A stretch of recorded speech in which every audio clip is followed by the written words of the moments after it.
qual que é o mecanismo de ser um constelador? Que mecanismo você usa com as pessoas que procuram ajuda? É muito importante entender que um constelador, para se tornar um constelador, ele precisa se preparar, no sentido de ele precisa mergulhar muito dentro do processo dele para se tornar um constelador.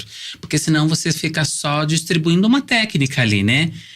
Tá, pega e repassa. Então, uma formação de consteladores, a gente passa por muitos processos. Então, a gente vivencia esse encontro com a mãe, com o pai, com os ancestrais, da gente entender como é que a gente tá dentro do nosso sistema familiar, né? Porque muitas das vezes a gente acaba ocupando outros lugares.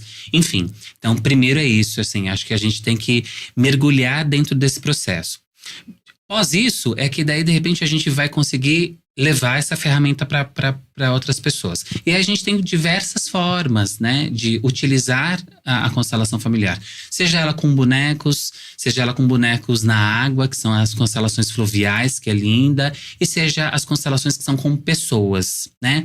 Então, para quem não conhece o que é a constelação com pessoas basicamente se resume em a gente abrir o campo dessa pessoa, né, para entender como é que está esse campo. E aí nós vamos nomeando pessoas para que cada pessoa represente uma pessoa daquela família. Aquele que representa, ele vai sentir o campo ele vai se do representado. Com o campo, exatamente. Campo esse que a gente chama de campo mórfico, né? É mais conhecido como campo mórfico, mas tem até outros nomes para falar sobre este campo. E aí, existem as constelações reveladas e as constelações ocultas. Então, se a gente estiver constelando aqui, eu posso te colocar no campo para representar a minha mãe. Uhum. E você saber que você está representando a minha mãe. Essa é o que a gente chama de constelação revelada, né? A gente tem até a série lá na Netflix que ficou muito famosa, que se chama Uma Nova Mulher. Lá eles utilizam as constelações reveladas. Ou simplesmente, eu posso simplesmente dizer, né? Suzy, por favor, você pode entrar no campo e você simplesmente vai sentir. Eu dou o comando, né? Suzy, você estará representando a mãe do meu constelado, por exemplo. E aí você vai trazendo as sensações, porque quando você entra no campo, você passa a ter um coração que acelera, é um suor, é um sentimento, é uma amargura, é uma tristeza, é uma raiva, ou é um sentimento muito amoroso. E aí nós vamos como se fosse até que uma encenação, vamos dizer assim. Cada um vai entrando e vai vendo como que cada um se relaciona. Porque de repente entram duas pessoas, ficam ali juntas, coladas, e um entra, fica ali separado. Então o constelador e a pessoa que está sendo constelada, nós vamos observar tudo isso. E não só isso, o papel do constelador é também de ajudar essa pessoa a enxergar como é que está esse campo e também fazer esse papel de intermediação, né? De propor um novo olhar, de propor um ajuste no comportamento, enfim. Que é diferente das constelações com bonecos, né? Uhum. Que a gente também vai pegar um boneco que represente uma figura que você nomeia ali. Mas a função, né, da constelação é a gente entender os emaranhados que a gente traz da nossa família, que são muitos, né? Só quando você passa a constelar mesmo e vivenciar esse ambiente, que você começa a perceber o quanto que a gente traz, né? De certos padrões, de repetições que vêm dos nossos ancestrais. Quando você tem os bonecos representando, quem faz o papel, quem é que vai conseguir trazer a leitura de campo? É o constelador? Aí é o constelador. Uau, isso. Porque aí, como eu disse, tem as fluviais, que nós vamos colocando bonecos que flutuam numa bacia com água, e esses bonecos eles vão se movendo sozinhos. Né? Então é muito lindo.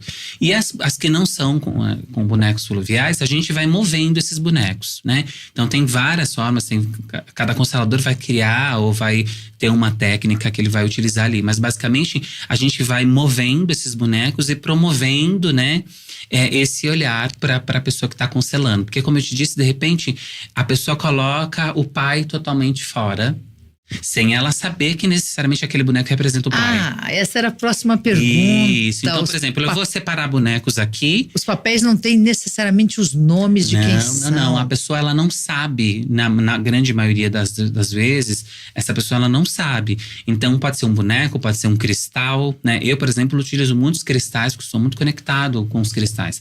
Então, cada cristal, só o constelador, ou o boneco, só o constelador vai saber quem é. Isso é movimentação de energia pura. Total, porque Ju. ali a gente já consegue perceber, por exemplo, essa exclusão do pai, né? E aí a gente já começa a falar, então, por favor, eu queria que você me falasse um pouquinho dessa relação com este pai. E aí, essa pessoa, ela vai começar a trazer, porque ela também tá super conectada, porque a gente abriu este campo, a gente, né, tá acessando esse campo, ela, né, ao mesmo tempo, de alguma forma. Então, sensações também vêm para quem tá constelando, se é com bonecos.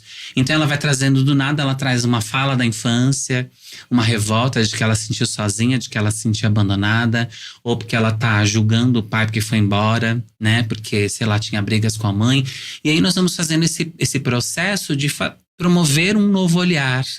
Porque não é sobre o que aconteceu com a gente na nossa vida, né, Suzy? É como a gente lidou com o que aconteceu. Tem razão, é sobre emoções Exato, mesmo. porque não é sobre o que a vida faz com a gente. É o que a gente faz com o que a vida trouxe pra gente, né?